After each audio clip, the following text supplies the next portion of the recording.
Great to be here.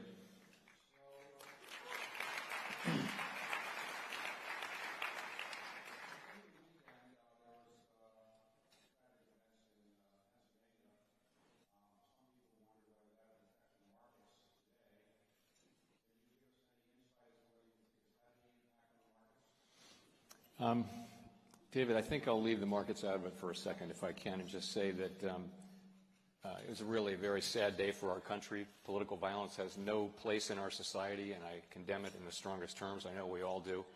A man died at a political rally. 2 other people were critically injured. It's just a sad day. And I'll say that I'm grateful that the injuries to the former president were not more serious. I'd rather not comment on the markets. It's too...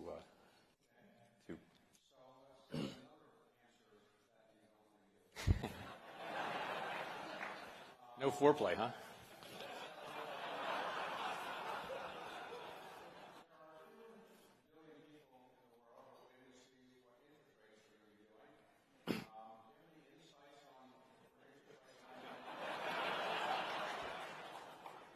So I'm going to take that as a great opportunity to talk a little bit about the economy and then talk about where that leaves us with policy. So I would just start by saying that the U.S. economy has performed really remarkably well over the last couple of years.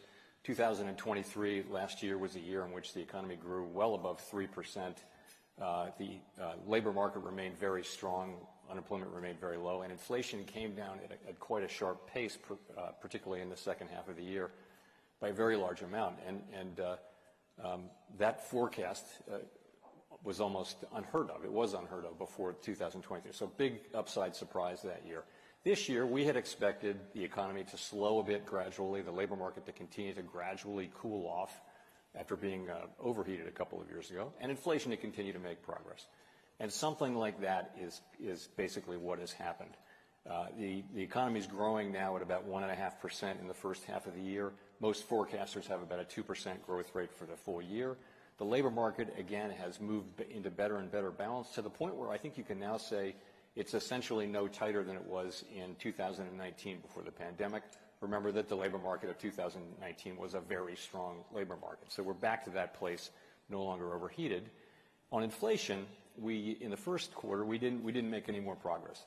The second quarter, actually, we did make some more progress. We've had now 3 better readings, and if you average them, that's a pretty good pace. So turning to policy, your question, what we've said is that we didn't think it would be appropriate to begin to loosen policy until we had greater confidence that inflation was moving sustainably down to 2%. We've been waiting on that, and I would say we didn't gain any additional confidence in the first quarter, but the 3 readings in the second quarter, including the one from last week, do add somewhat to confidence.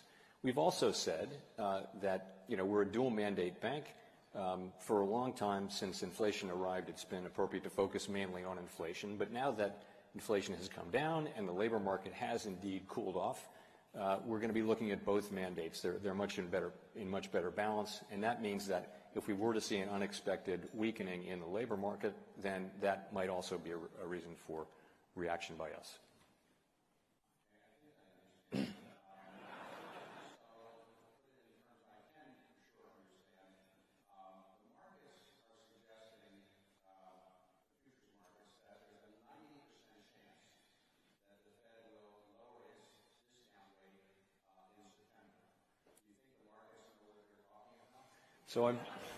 So today I'm not going to be sending any signals one way or the other on any particular meeting. So just to ruin the fun right at the beginning. I simply, we're going to make these decisions meeting by meeting, and we're going to make them on the basis of the data as they come in, the evolving data, the evolving outlook, and also the balance of risks now that the 2 mandates are basically close to being in balance.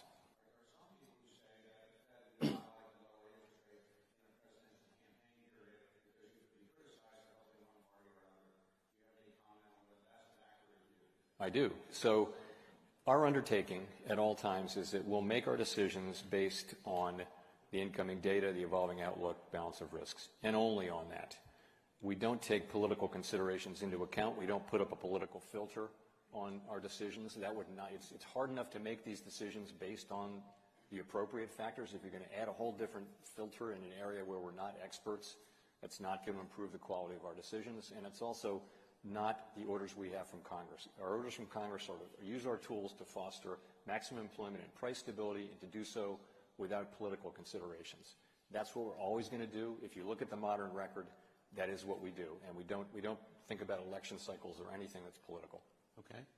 So the Fed has set a target for inflation of 2%. Now, can you clarify, does that mean that the inflation rate has to be at 2% before you're ready to move, if you are ready to move, or does it have to be within sight? And what does it mean to be within sight? So when we change interest rates, that tightens financial conditions, and that in turn affects economic outcomes, growth, labor markets, and ultimately inflation, but with lags that can be long and variable, as Milton Friedman famously said. And the implication of that is that if you wait until inflation gets all the way down to 2%, you've probably waited too long, because the tightening that you're doing, or the level of tightness that you have, is still having effects which will probably drive inflation below 2%. So we've been very clear that you wouldn't wait for inflation to get all the way down to 2%. Our test has been for the past quite some time that we wanted to have greater confidence that inflation was moving sustainably down toward our 2% target. And what increases that confidence in that is more good inflation data. And lately here, we have been getting some of that. Okay. So when you say we, let's talk about who we is. The FOMC, for those who don't follow Washington acronyms, it stands for what? What is the FOMC? It's the Federal Open Market Committee. Okay. And who is on that committee? It's a little bit complicated, our structure is. We have 7 governors here in Washington, all nominated by the president and confirmed to staggered 14-year terms. And we have 12 Reserve Bank presidents at reserve banks around the country. All 19, 7 plus 12. In any given year, all of the 7 governors vote, and 5 of the 12 Reserve Bank presidents vote. But one of the voters is always the New York Fed. Okay. And so when you have an FOMC meeting, how many do you have a year? We have 8 a year. Okay, so you have 8 a year, and when you get together for 2 days or so? We do. So it generally starts at noon or in the morning of a Tuesday, and we go all day. We generally talk about the economy, the financial stability issues, whatever special topics there may be. And at the end of the day, each person speaks on those things, and I speak at the end of that day. Then there's a brief presentation on monetary policy, and then we go to dinner upstairs in the Martin Building, and we come back the next morning. We come in at 9 o'clock, and we talk about monetary policy until we're satisfied with the outcome on monetary policy, and that usually takes most of the morning. Okay, so when you go into an FOMC meeting the first day, do you pretty much know where you want to come out at the end of the second day, or do you want to listen to everybody and you haven't made up your mind yet?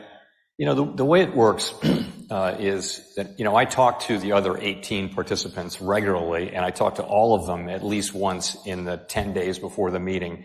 And I'm thinking about this 3 or 4 weeks before the meeting. What should we want to achieve? What data do we need to see? How do we want to change our communications? All those things. And so I talk to people, listen to them, and I try to put together an answer that has broad support on the committee. And so when we go into the committee on Tuesday morning, I'm confident usually that I know where this is going to go, but things happen. We get data during the meeting. Sometimes events happen, but largely you go in kind of knowing what the likely outcome is, and that's the design of it. So normally, if somebody calls somebody, you call all the other board members, FOMC members from time to time. When you call them, do you have a trouble getting your call returned, or you get a call right back, or do they take your call right away? These calls are scheduled generally, and they go all day long. I have, like, the Friday before the meeting, I think I have 11 half-hour calls, and it's pretty. We talk about the economy. We talk about very specific aspects of the economy, about our mandate, and then we talk about policy. So there's a lot to talk about. I take pretty careful notes, and people think, but by this point, they've read all of the preparatory materials probably twice. They've talked about it with their staffs, and so you get a really good sense of what people's thinking is. It's a very good process. But you don't feel you have to have unanimity when you make a decision, right?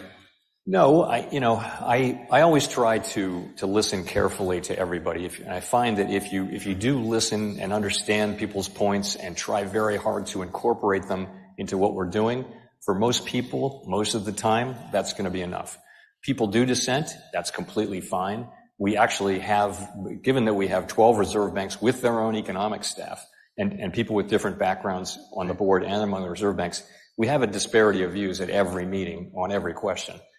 But people do, I mean, I think there's a, you want to dissent on important things. And so people are perfectly able to dissent. And when they think that's appropriate, they do. So a lot of people in Washington, government agencies, are very good at leaking things. You're not that good at that. Why doesn't the Fed leak more? Why don't you kind of leak a lot more about what you're going to do? You just don't leak that much. I'm kind of proud of that, actually. We do take our obligations to confidentiality very, very seriously. And because we know, how consequential it would be for someone at the Fed to be leaking. We just, our whole success depends on having the public's confidence that we're ethical and that we're working on behalf of all Americans and not on behalf of ourselves, and we're not leaking and that kind of thing. So we do have a culture. When we're working on for example, a regulatory matter or some matter involving one of the banks, it never leaks out of the Fed. So I am proud of that record.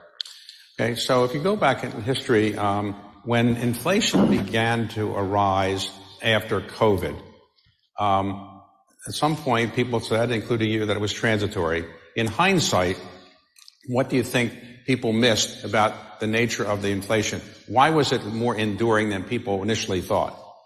So this is a question that people will be writing papers about and debating long after all of us are gone. And it's early to say, it's actually kind of soon to be answering it, but I think so here's my answer to that question. When inflation arrived in March of 2023, it was really coming out of the goods sector, and it was connected to really high demand for goods, and it was the supply chains, global supply chains, which account for most manufactured goods, collapsed because of too much demand and because of COVID. And to us, that looked like a temporary fleeting situation. We also lost several million people out of the labor force. So wages went way up as the economy really boomed when we reopened the economy.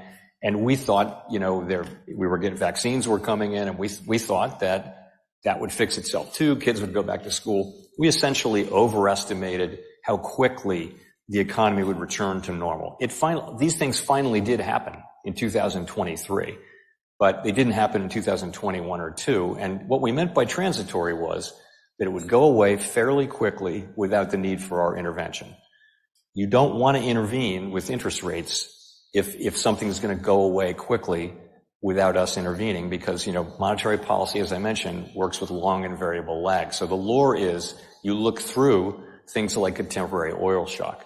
So that was the mistake, was that it actually didn't reverse itself. The problems with the supply side didn't reverse themselves until 2023, when they really did, when we got a big burst of employment and also the supply chains were fixed. So in hindsight, now knowing everything you now know, would you have done anything differently? Would you have had less quantitative easing? Would you have changed interest rates differently? What would you have done differently now knowing everything we now know? It's almost unfair. Hindsight's always 20/20. Hindsight's always 20/20, right? We remember what we were doing in real time. We went from a really nice economy in December of 2019 to a global partial shutdown of the economy, and we were contemplating, there was no thought that vaccines were around the corner, the economy's closing down. We were looking at severe and perhaps prolonged downside risks. Literally people thinking and doing work on, are we going to have another depression? Is it going to be the 1930s? So governments around the world, and in particular the United States government, really went to work to provide a lot of support to the economy. We did everything we could, including many things that were red lines that we'd never crossed. We crossed them to support the economy and support the financial system. And it was all done because we were managing severe downside risks, which did not materialize. We did not have a depression. And part of that is because of what we did. Then the economy reopens, and demand is very, very strong.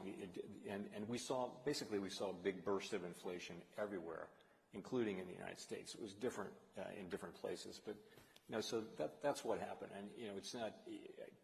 That's how I would answer that. Okay, but so what you did, you're happy with what you did in hindsight. you would say? In foresight. I think that the work that we did in 2020 in response to the pandemic will stand up very well in history. I think people will look at the things that we did, and essentially the financial system was grinding to a halt all around the world. We acted. We were the first central bank, and we were the most, supportive. And I think that work will hold together when historians are looking back on it in a long time. I think when you get to the inflation era, that becomes a different question, and people are going to be arguing about that for a long time. As a result of the action you took, and the economy was thought to slow down a fair bit, and many people use the phrase hard landing to describe hard landing as a euphemism for a recession, I guess. People thought in 2023 we might have a hard landing. People thought in 2024 we might have a hard landing. And none of these people were economists, professionally trained economists, but they seem to be wrong. So do you rely on these economists very much in the future when you're projecting whether you should listen to their views on where the economy is going, or how do you react to the fact that we haven't had a hard landing and disappointed all those economists? So I'll just say that, as someone famously said, predictions are very difficult, especially about the future. Right? And also, I know a lot of economic forecasters, and forecasters are a humble lot with much to be humble about. It is extremely difficult. Every good forecaster will tell you that it's very, very hard to know what the economy is going to do. To give you a good example, in our Teal book, every FOMC cycle, there's a book that goes out, and there's a baseline forecast in that. And our forecasters are really the top people in the field, and they give you that baseline. They also give you a section in that book which shows 7 or 8 alternative scenarios, which they also regard as plausible. So it's always a probability thing like that. It's like we've identified this one thing. So last year was a big surprise, and it was a big upside surprise. So of course we welcome those. We'd be happy to have more of those. But it just was one of those things where where things turned out much better for a whole variety of reasons. I will say that on the hard landing question, I have always felt like that there was a pathway to getting inflation back down to our 2% goal on a sustainable basis without the kind of pain in the labor market, the kind of high unemployment that has been typical of tightening cycles and getting inflation down. And the reason why my colleagues and I thought that was that the labor market was so overheated that it could cool down quite a bit without having to. There still is apparently no slack in the labor market. The labor market does not have slack. Essentially, you're at equilibrium now. But look where inflation is. Inflation's at 2.5%. So this was in defiance of a lot of conventional wisdom, but we thought that was right.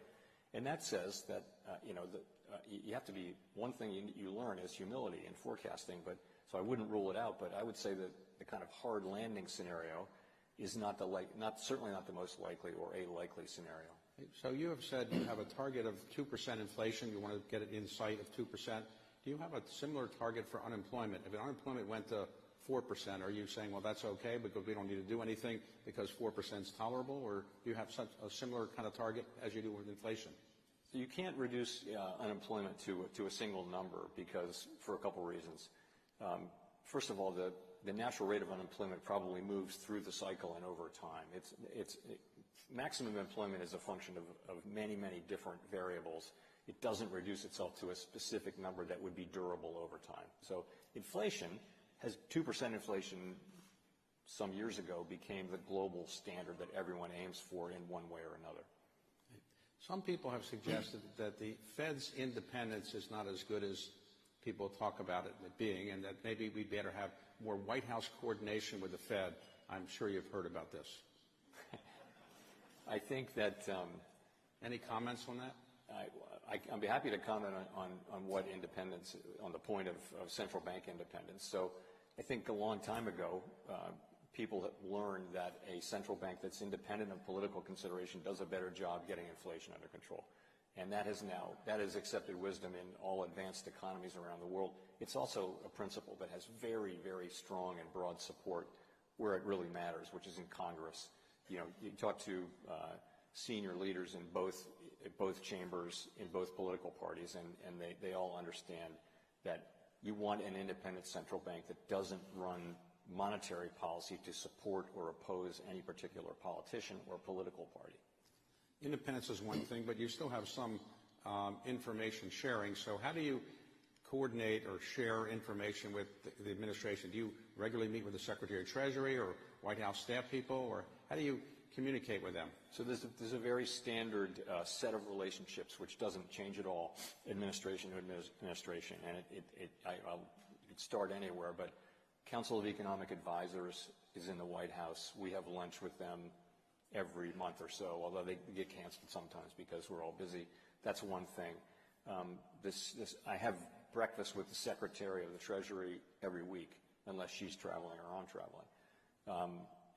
I have, since there was a National Economic Council, there's been a regular / sometimes irregular breakfast with the head of the NEC, and I do that too. Do you ever get a call from the President of the United States saying interest rates are too high or something like that? So, ever? No. I would say that, you know, meetings with the President are rare and appropriately so. Okay. So you were originally appointed to the board of the Fed by President Obama, yes, and you're appointed chair by President Trump and reappointed by President Biden. And your term as chair goes through, I think, May of 2026. That's right. So any thought about staying through all the way through May 2026? You're going to do that? Yes. Okay. And if some president came along and said, well, you did a great job, I'd like to reappoint you, would you consider that?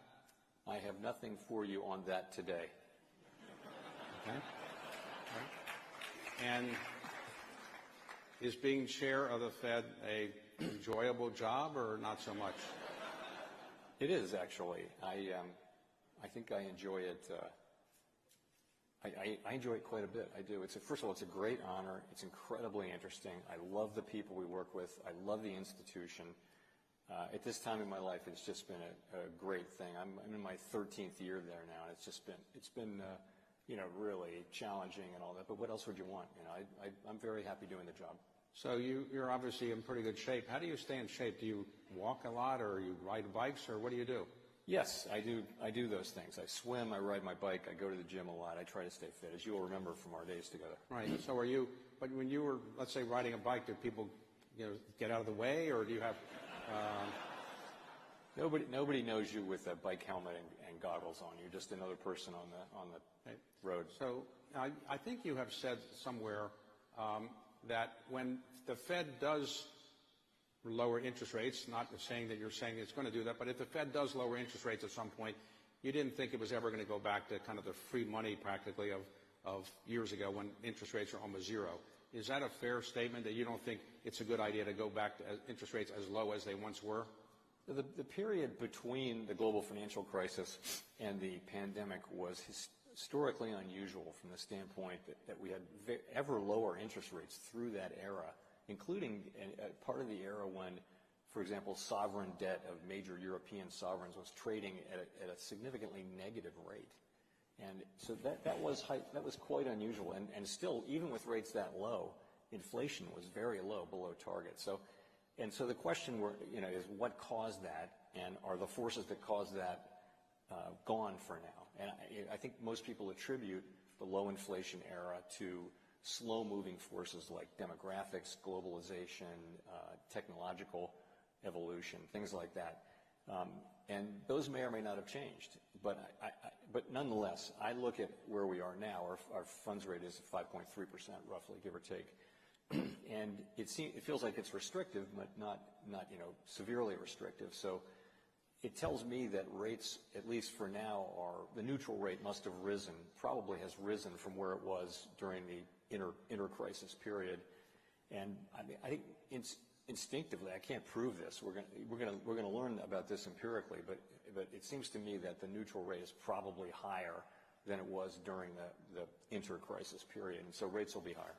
So the Federal Reserve, without saying you're going to lower interest rates at this point, if you did lower interest rates at some time, I thought you had said you didn't want to lower interest rates and then maybe say, well, maybe we made a mistake and we're going to increase them again. You want to have a policy that's fairly consistent for a while. In other words, lower interest rates, but not bounce back and forth every FOMC meeting. Is that a fair summary?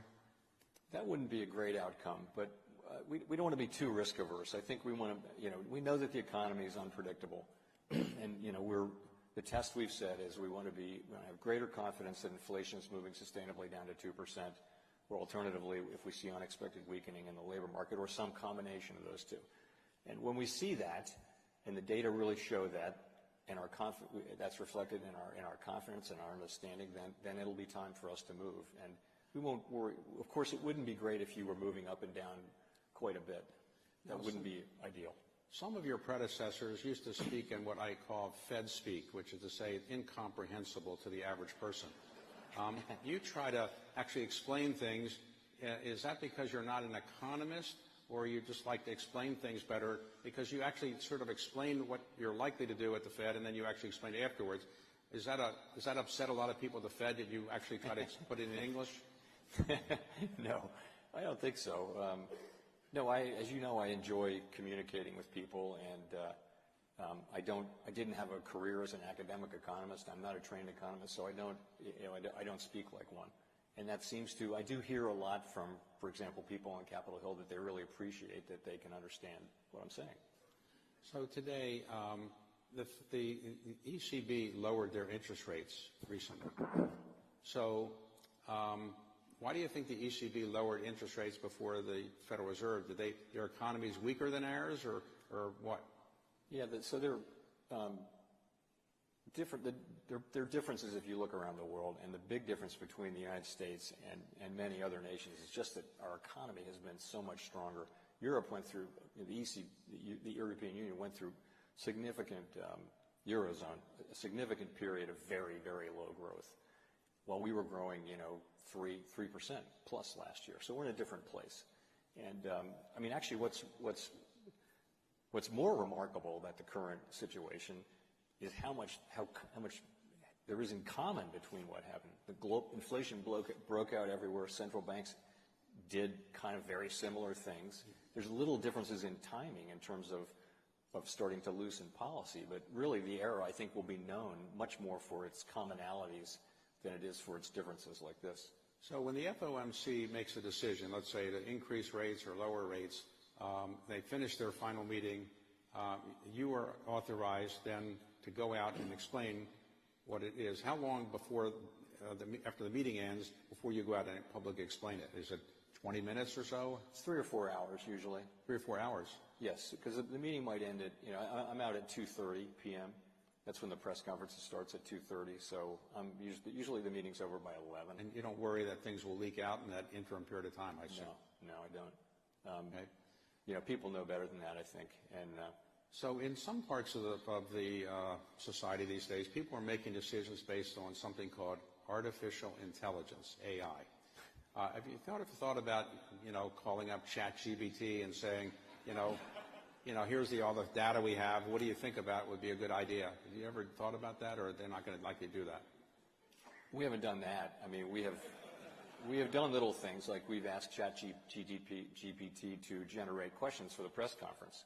Oh. And I'm happy to report for any journalists who are here that the questions were not as good as the ones we get from real journalists. So, what about my questions? How do they compare to my questions? Okay, no comment. Right, so they weren't that great. Okay. So today, at the Federal Reserve Board, you are not involved in picking anybody who's on the Federal Reserve Board. The president makes those decisions. Do they ever call you for advice on who you might pick or they might pick? It has happened, but it's, I would say, not the norm now. Okay. The Reserve Bank presidents are different. We play a role with the search committees from the Reserve Banks on that. So every summer there's a meeting of the Federal Reserve people out in Jackson Hole. What do you all do out there? I always wonder, you wear cowboy boots, you go on ride horses. What do you all do? Why do you need to go to Jackson Hole? Why not go to, someplace closer than to Washington, D.C., Baltimore like? Cowboy boots are worn by some, but not all. I don't wear them myself. But it's what it is. It's an academic conference. So the Kansas City Fed, which puts this on, they'll pick a topic, and then they'll find, really top economists to write papers about that topic or more than one topic. You come to Jackson Hole, they present their paper, people critique it, they praise it, and that kind of thing, and that's the mornings. And in the afternoon, people go take a hike. And let me be clear, this is not a rate hike, it's an actual physical hike. But you usually make a speech out there, I think, yes. every year. Traditionally, not every, I've done this every year, but not every Fed chair has done it every year. But I give the opening speech, and it doesn't have to have anything to do with the topic of the conference. I just give a speech. And is it carefully worked on by the staff? You make sure you say something that sounds interesting, but you don't make any news? No, actually, so I try to do, typically what I do is I talk about it's really focused on the economic outlook and that kind of thing at any given point in time. At Jackson Hole, I've tried to take a step back or move to a higher level and try to say things that have a little more generality to them and see what can we learn, for example. Now, the Federal Reserve is over 100 years old. It was created under Woodrow Wilson. If you were around then, what would you have suggested they do better than they did in creating the system? Or you think the system works pretty well after 100 years and you wouldn't change it very much? So I'm giving myself perfect hindsight here. I would do what Congress did in 1933. So the original Fed didn't have an FOMC, and it really didn't function very well during the early parts of the Depression or during other. So in 1933, the current structure was put in place, and that's with the FOMC, with the number of governors and the voting arrangements. And I think that arrangement is fine. It works really well. In the 70s, the dual mandate was added, but ultimately, we're not looking for any law change. We think we have the authorities that we need. We think that the law is in just a fine place. Okay. So basically, you think the system works reasonably well, I do, as it is today. And today, what is the biggest economic challenge you think facing the country? Is it growth? Is it inflation? Hard landing potentially? Or what are you most worried about? What keeps you up at night, if anything, in the economy? So I'll say in the short term, that's what keeps me up. Like literally, the thing I'm thinking about in the middle of the night is always this balance we have between not wanting to, if we ease too early, we can undermine the progress on inflation. And if we wait too late, we can undermine economic activity. We can undermine the expansion. And, so we want to get this right. And getting it right is incredibly important for the people we serve. So that is really, that's what I spend a lot of my, thinking time on. Longer term, there are lots of things to worry about, but that's really what keeps me up. Most people, they have dinner with friends sometimes. How can you have dinner with friends without hinting at what you're thinking about? And do you ever get suggestions from your friends at dinner, this is what you should do? And how do you respond when they kind of say, maybe you should lower interest rates? Do you just keep eating or what?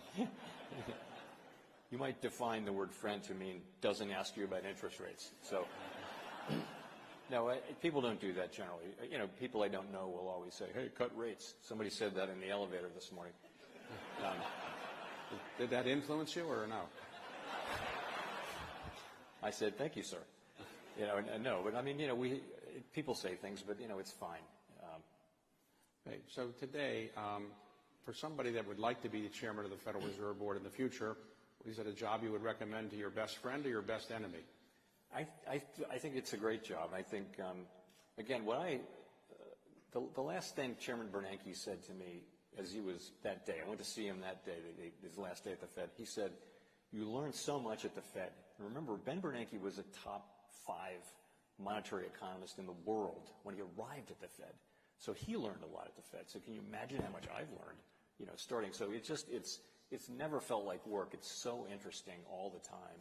And also, the dedication of the people who work there, and the staff, these are people who have chosen a life of not being in the public spotlight. They just want to do their work and serve the public, and they're very dedicated. It's a wonderful place, and I would recommend the job.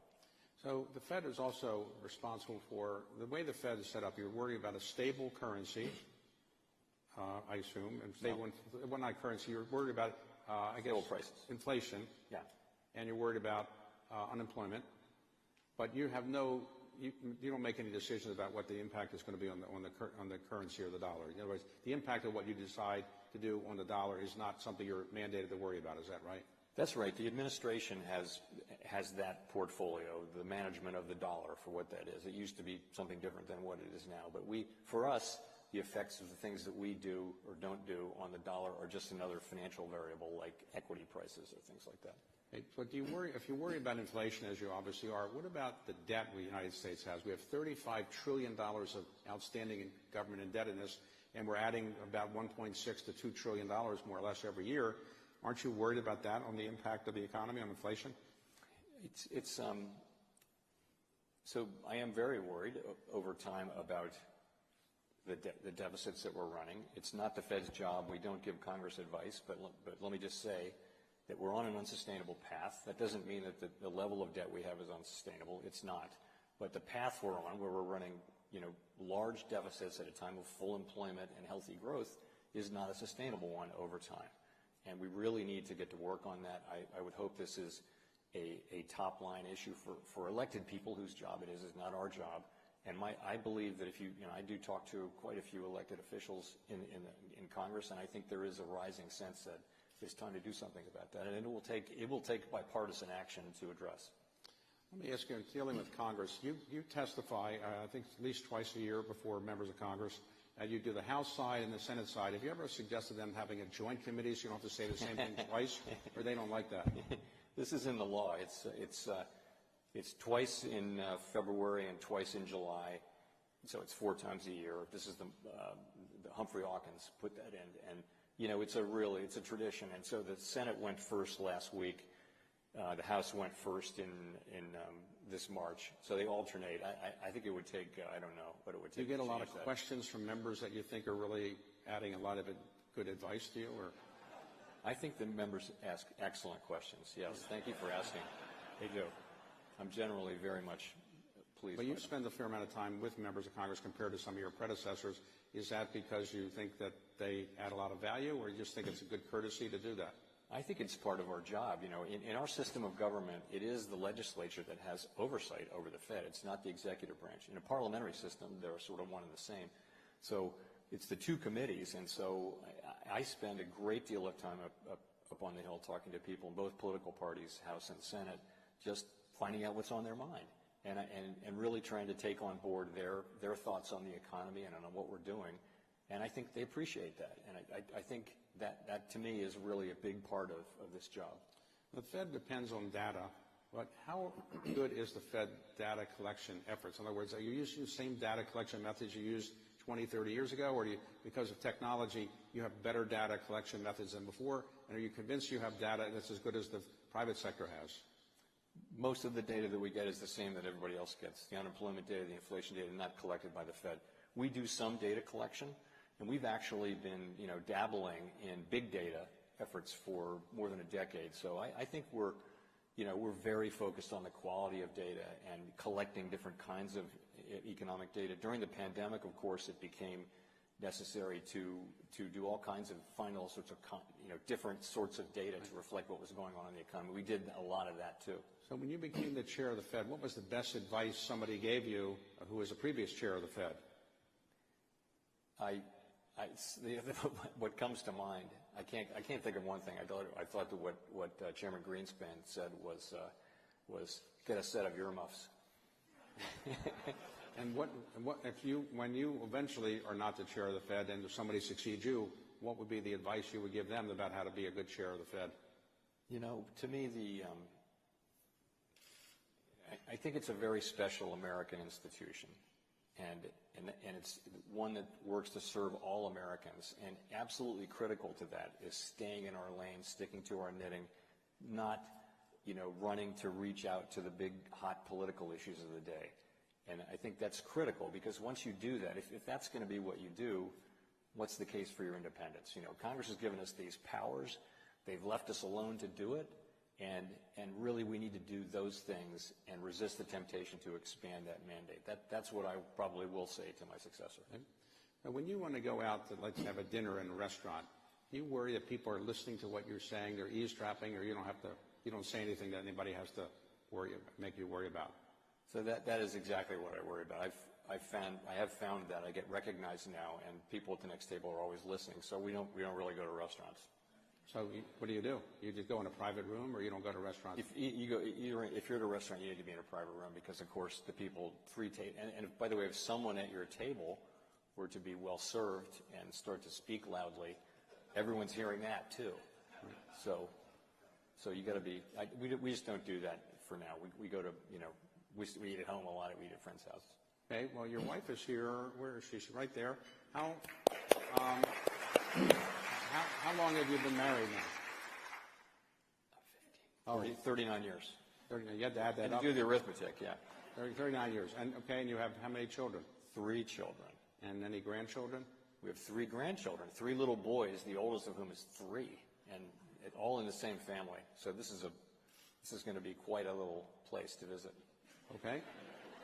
Well, look, we've known each other a long time. I congratulate you on doing a great job at the Fed and avoiding the hard landing. And thanks for earlier telling me when you're going to lower interest rates in our private meeting. I now know when interest rates are going to go down. No, actually, that's not true.